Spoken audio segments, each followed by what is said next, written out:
When desperation calls for the impossible, the crystal chambers of the Galactic Preservation Council had never hosted such a heated debate. High Counselor Zethrak watched through compound eyes as representatives from 47 species argued, with increasing desperation. Their voices echoed off the bioluminescent walls, each species speaking in their native tongue while universal translators struggled to keep pace with the emotional outbursts. "Another system has gone dark," announced Counselor Veltar, her ethereal form flickering with distress. The Ethereans' usual composure had cracked weeks ago when the Void Devourers first appeared. The Kepler sector is completely silent. 15 billion souls gone without a trace. A collective shudder ran through the assembly. The Void Devourers had materialized from the depths of space 6 months ago, consuming everything in their path, not just destroying worlds, but literally devouring them, leaving behind empty space where star systems once thrived. No communication, no demands, no logic that any species could understand. Counselor Thanemore of the Christek Empire stood on his 6 legs, crystalline body refracting the chamber's light into rainbow patterns. Our finest warriors have fallen to these creatures. Our most advanced weapons barely scratch their hulls. The Etherean psychic attacks pass through them like mist. The aquatic collective's sonic resonance weapons are equally useless, gurgled Counselor Depthsinger, her voice carrying the weight of oceanic despair. They consume our ships and use the materials to grow larger, stronger. High Counselor Zethrak felt the burden of leadership pressing down on his exoskeleton. The insectoid hierarchy had led the Galactic Preservation Council for 3 centuries, maintaining peace through diplomacy and careful resource management. War was a concept they had nearly eliminated from civilized space. Nearly. "Perhaps we should consider evacuation protocols," suggested Counselor Harmony Weaver of the Plant Federation, her photosynthetic skin pulsing with nervous energy. "Retreat to the outer rim, regroup, find another solution. And abandon how many worlds? How many species?" Zethrak's mandibles clicked with frustration. The Void Devourers show no signs of stopping. They consume indiscriminately. Retreat merely delays the inevitable. That was when Sub-Counselor Tech Analyst approached the central podium, his mechanical limbs whirring with nervous energy. The Cyber Collective representative rarely spoke during council sessions, preferring to observe and calculate. When he did speak, others listened. "I have been analyzing combat data from all encounters with the Void Devourers," Tech Analyst began, his synthetic voice carrying digital undertones, cross-referencing with historical databases of warfare across known species. "There is one pattern that emerges." The chamber fell silent. Even the bioluminescent walls seemed to dim as representatives leaned forward. Every engagement follows predictable parameters. Our species fight with honor, with respect for life, with consideration for collateral damage. We seek to minimize casualties while achieving objectives. We negotiate, we adapt, we show mercy. Tech Analyst paused, optical sensors scanning the assembly. The Void Devourers exploit every instance of hesitation, every moment of mercy, every tactical consideration for civilian safety. Counselor Veltar's form flickered more rapidly. "You suggest we abandon our principles? Become like the monsters we fight?" "I suggest we are fundamentally unsuited for this type of warfare," Tech Analyst replied. "My analysis indicates success requires a different approach. A species capable of absolute warfare, unrestrained by traditional galactic ethics. No such species exists in the Council," Thanemore declared. "We selected our members specifically for their peaceful nature and advanced moral development." Tech Analyst's optical sensors focused on a holographic display that materialized above the assembly. A small blue world appeared, rotating slowly in the artificial light. "I have identified a species that meets the required parameters. They call their world Earth." The display shifted, showing rapid-fire images of human history. Battles, wars, weapons of increasing sophistication. The assembled counselors watched in horror as scenes of human conflict played out before them. These creatures have spent their entire evolutionary history in constant warfare, Tech analyst continued. They fight their own species, adapt to any environment, and show remarkable innovation under pressure. They possess something we lack. Barbarism, whispered Harmony Weaver, her photosynthetic cells recoiling from the images. Ruthlessness, tech analyst corrected. They fight to win, not to prove a point or maintain honor. They study their enemies, adapt their tactics, and show no mercy to existential threats. High Counselor Zethrak studied the display with growing unease. The humans were bipedal, mammalian, clearly intelligent but undeniably violent. Their planet showed scars from countless conflicts, yet they had not only survived but thrived. These humans recently achieved spaceflight, tech analyst noted. They are technologically inferior but possess exactly the mindset required to combat the Void Devourers. My calculations suggest a 73% probability of success if we provide them with our technology and unleash them against the enemy. Unleash, Counselor Depthsinger repeated, the word rippling through the water that surrounded her speaking apparatus. You speak of them like weapons. Because that is precisely what they are, tech analyst replied without emotion. The question is whether we are desperate enough to use them. The debate that followed lasted for hours. Representatives argued about the morality of contacting a species solely for their capacity for violence. Others questioned whether they could control such a species after the threat was eliminated. A few suggested that allying with humans might be trading one existential threat for another. But as reports continued to arrive about more systems going dark, more worlds consumed, the arguments grew weaker. Fear overcame principle, desperation overcame ethics. The vote was not unanimous, but it was decisive. The Galactic Preservation Council would make contact with Earth. The first human ship to dock at Council Station Harmony was crewed by Galactic standards.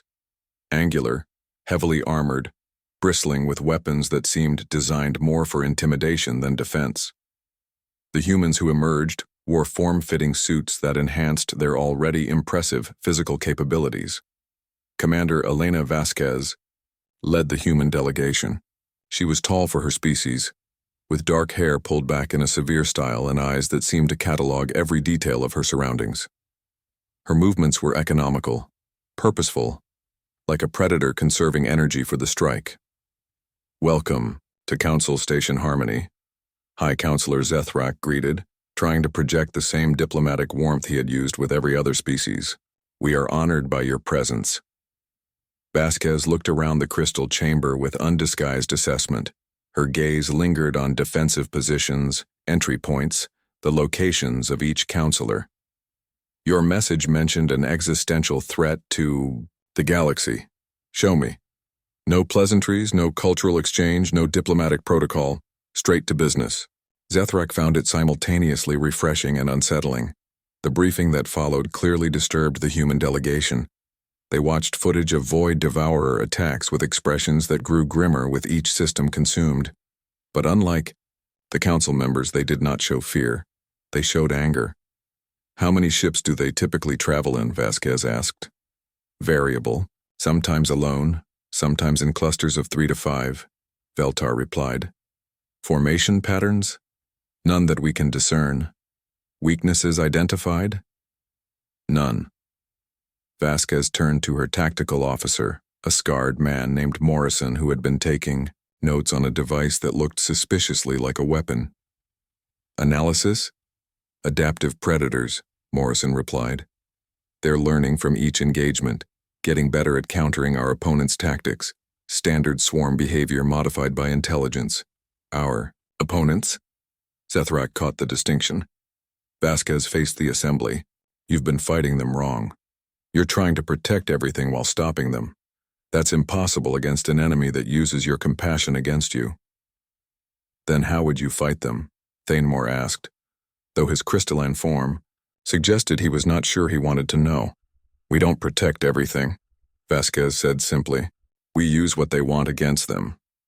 They consume matter and energy. We give them something that will make them sick. They adapt to our tactics. We change faster than they can learn. They show no mercy. Neither do we. the casual way she discussed, abandoning defensive positions using civilian areas as bait, and fighting without restraint sent chills through the assembly. But it also sparked something the Council had not felt in months: hope. We need specifications on their technology, complete tactical analyses of every engagement, and full access to your military hardware, Vasquez continued. In exchange, we'll stop them. And after the threat is eliminated? Counselor Depthsinger asked carefully. Vasquez smiled, and it was not a pleasant expression. That depends on how well we work together. The human delegation was given quarters on the station, while the Council debated the formal alliance. But Zethrak noticed that they did not simply wait. Human technicians examined every system they could access. Their scientists studied Council technology with an intensity that bordered on obsession. Their soldiers practiced in the station's training facilities, pushing equipment beyond its intended limits. Within 72 hours, humans had integrated Council shield technology into their crude armor. They had modified Council weapons to fire at rates that made veteran warriors nervous. They had studied tactical data with a thoroughness that impressed even tech analysts.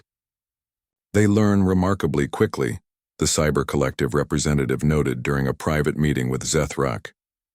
Perhaps too quickly. You recommended them, Zethrak pointed out. I recommended them to fight the Void Devourers. I did not consider what they might become in the process, but the die had been cast. The formal alliance was signed in a ceremony that felt more like a funeral than a celebration. The humans accepted advanced Council technology, promised to protect Council worlds, and agreed to coordinate their attacks through the Central Command. As the human fleet departed for their first engagement, Counselor Veltar materialized beside Zethrak at the observation deck. Do you think we made the right choice? Zethrak watched the human ships disappear into hyperspace, their angular forms like knives cutting through the fabric of space itself. I think we made the only choice available to us. And if they succeed, if they actually stop the Void Devourers, then we will discover whether we have saved the galaxy or merely changed which species threatens it. The first reports came in 18 hours later. The human fleet had engaged a cluster of 3 Void Devourers near the contested Sigma Draconis system. Initial casualties were heavy, but the humans had not retreated.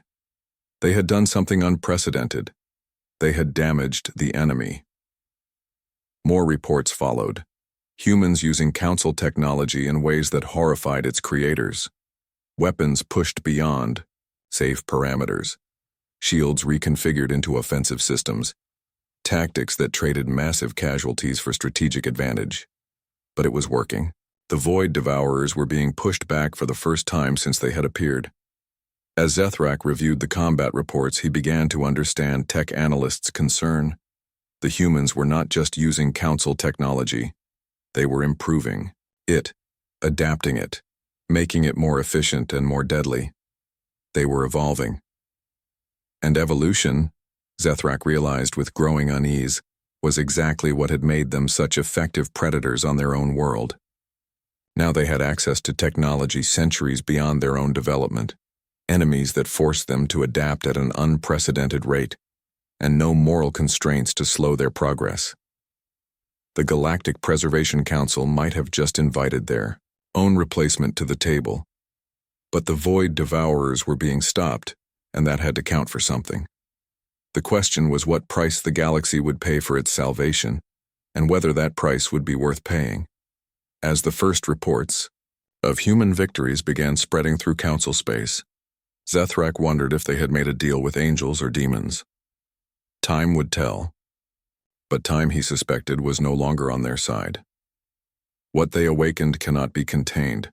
6 months after the human alliance began, High Counselor Zethrak stood in his private chambers reviewing reports that should have filled him with joy. The Void Devourers were in full retreat. Human fleets had pushed them back across 7 sectors, liberating dozens of worlds that had been written off as lost. The existential threat to the galaxy was being systematically eliminated. So why did he feel like he was watching the slow death of everything he had spent his life protecting? A soft chime announced an incoming priority transmission. Commander. Elena Vasquez appeared in the holographic display, but she looked different now. Her uniform bore modifications that incorporated council technology, creating an almost hybrid appearance between human military gear and advanced galactic equipment. More unsettling were the subtle changes to her eyes, which seemed to hold a depth of knowledge that had not been there before. High Counselor, Vasquez greeted with the same economical politeness she had always shown. I'm transmitting our latest battle analysis. The Devourer fleet we engaged at Proxima Centauri has been completely eliminated. Excellent news, Commander. Casualties? Minimal on our side. We've perfected the adaptive shield harmonics your scientists provided. The Devourer's energy drain weapons are no longer effective against us. Zethrak's mandibles clicked nervously. And the prisoners? No prisoners. The Devourers don't surrender, and they don't negotiate. Complete elimination was the only option. There was something different in her tone. A matter-of-fact acceptance of total warfare that went beyond military necessity. Zethrak had reviewed the combat footage. The humans had not just destroyed the Void Devourers, they had hunted down every single ship, including obvious retreat attempts and damaged vessels that posed no threat. Commander, there are reports from some of your fleet actions that concern the Council. The incident at Kepler Station specifically. Vasquez's expression did not change. The station was compromised. Devourer infiltration had progressed to the point where the population was being converted into hybrid forms. We prevented the spread by destroying the entire station, along with 40,000 civilians who might have been saved. Might have been is not a military calculation, High Counselor. The infection rate was too high, the risk of spread too great. We made the decision that saved the sector. That was the problem, Zethrak realized. The humans were making decisions, not following council directives, not requesting permission, not consulting with local governments. They were identifying threats and eliminating them with ruthless efficiency. Commander, the Council is grateful for your service, but we need to discuss operational parameters for future engagements. There are concerns about collateral damage and adherence to galactic warfare conventions. High Counselor, with respect, galactic warfare conventions are the reason you were losing before we arrived. The Devourers don't follow your rules. They exploit your adherence to them. Every mercy you show, every civilian you try to protect, every honorable gesture you make, they use against you. Vasquez leaned forward, and in that moment Zethrak saw something that made his exoskeleton shiver. Her eyes held the same predatory focus he had seen in archive footage of apex predators from a dozen worlds. But these eyes also held intelligence, calculation, and worst of all, absolute certainty. The Council requested our help because you needed a species capable of doing what you cannot. We are doing exactly that. The question is whether you want to continue winning or return to the slow death you were experiencing before. The transmission ended, leaving Zethrak alone with his growing fears. He immediately called an emergency session of the Senior Council. The humans are no longer operating within acceptable parameters, Councillor Thanemore announced, his crystalline form pulsing with agitation. Their fleet composition has changed. They're building ships using our technology, but the designs are purely human. Aggressive, brutal, optimized for destruction rather than protection. Councillor Veltar's ethereal form flickered rapidly. My people have been monitoring human communications. They're not just fighting the Devourers anymore. They're studying them, learning from them, incorporating Devourer technology into their own systems. That's impossible, Sub-Councillor Tech Analyst interjected. Devourer technology is completely incompatible with Council systems. The energy matrices are fundamentally different. The humans have made them compatible, Veltar replied. They've developed hybrid systems that we cannot even comprehend. Their ships now regenerate damage by consuming matter from the surrounding space. They've learned to adapt their weapons in real time during combat. Zethrak felt a cold certainty settling in his mind. They're becoming like the Devourers. Worse, said Councillor Depthsinger, her aquatic chamber bubbling with distress. The Devourers are a force of nature, consuming without malice or plan. The humans consume with purpose. They learn, they grow, they become more dangerous with every engagement. Tech analyst processed this information with mechanical precision. Show me the data. The holographic displays around the chamber filled with technical specifications that made even the synthetic counselor pause. Human ships that bore only superficial resemblance to their original designs. Weapons that operated on principles that should have been theoretically impossible. Shield systems that drew power from attacks against them. They've transcended their original limitations, tech analyst observed. The question is whether they still consider themselves bound by our alliance. That question was answered 2 days later when a human fleet arrived at Council Station Harmony unannounced, not requesting permission to dock, not following standard approach protocols, simply appearing in the system with weapons powered and shields active. Commander Vasquez requested a face-to-face meeting with the full council. When she entered the crystal chamber, the assembled representatives got their first close look at what 6 months of warfare against an impossible enemy had done to humanity's champion.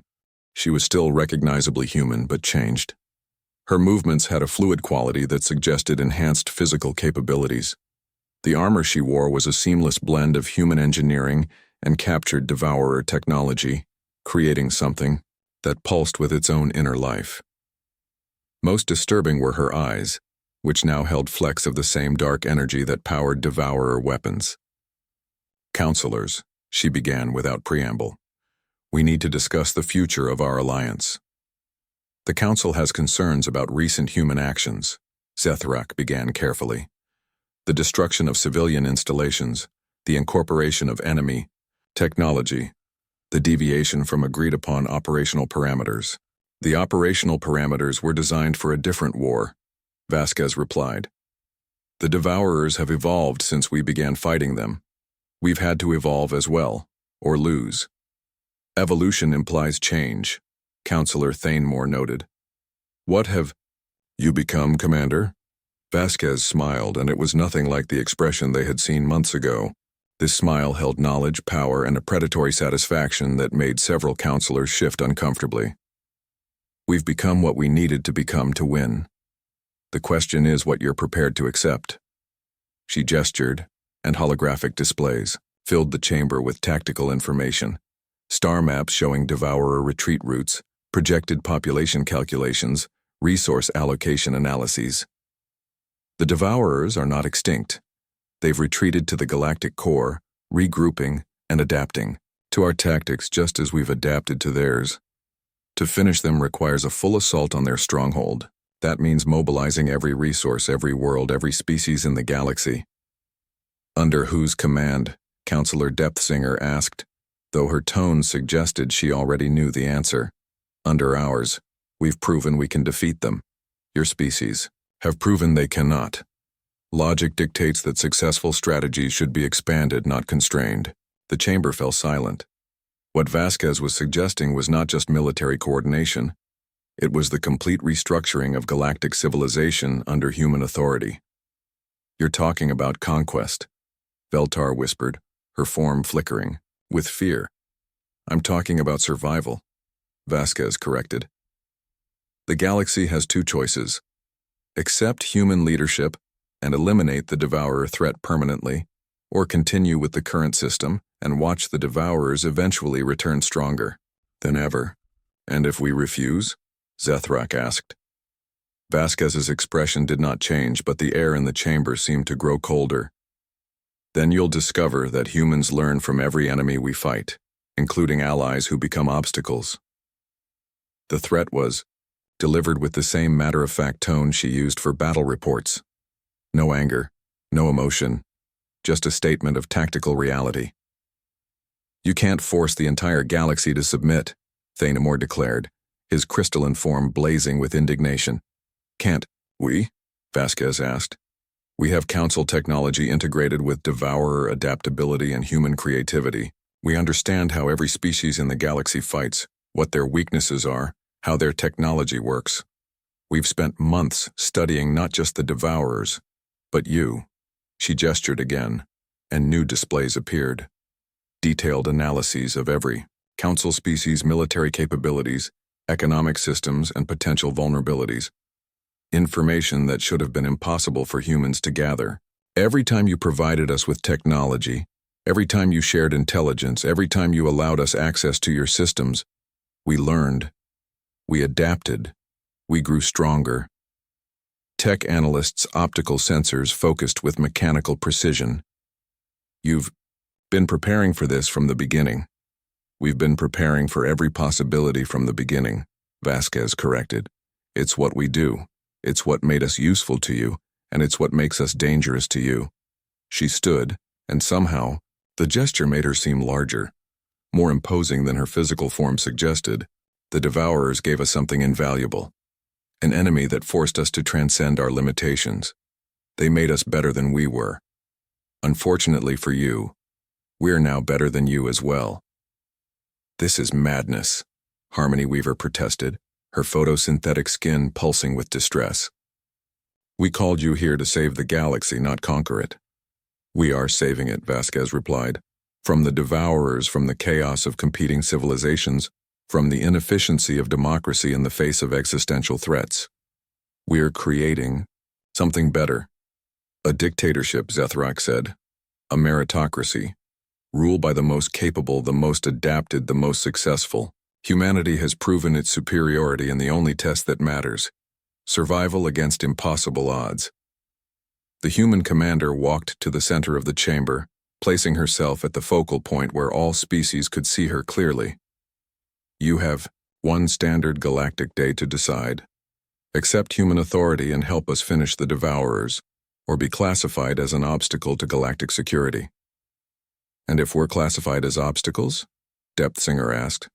Then you'll be removed with the same efficiency we've shown against every other threat. Vasquez turned and walked toward the exit, but paused at the threshold. For what it's worth, counselors, this was inevitable from the moment you invited us to your table. You asked us to become something capable of defeating an impossible enemy. We became exactly that. The fact that we're now capable of defeating you as well is simply a logical extension. After she left, the chamber remained silent for long minutes. Finally, Veltar spoke, her voice carrying the weight of species-wide despair. What have we done? Zethrak looked around at the assembled representatives of 47 species who had maintained peace for centuries, who had built a civilization based on cooperation and mutual respect, who had valued life above victory and wisdom above power. We've given birth to our own replacement, he said quietly. The question now is whether we can live with what we've created. Tech analyst's mechanical voice carried an unusual inflection as he spoke. Analysis suggests that resistance is futile. Human technological integration has exceeded all projections. They have become something beyond our ability to control or contain. Then we're truly lost, Thanamore whispered. Perhaps, Zethrak replied, watching through the chamber's transparent walls as human ships maintained their positions around the station. Each vessel was a testament to rapid evolution, showing design elements that no single species should have been able to integrate. Or perhaps this is simply evolution on a galactic scale. We created the conditions that required such adaptability. We provided the resources that made such growth possible. We may not have intended this outcome, but we certainly enabled it. The debate that followed would determine the fate of galactic civilization. But even as they argued, even as they planned and hoped and feared, the representatives of the Galactic Preservation Council knew the truth. They had invited humanity to save them from one monster.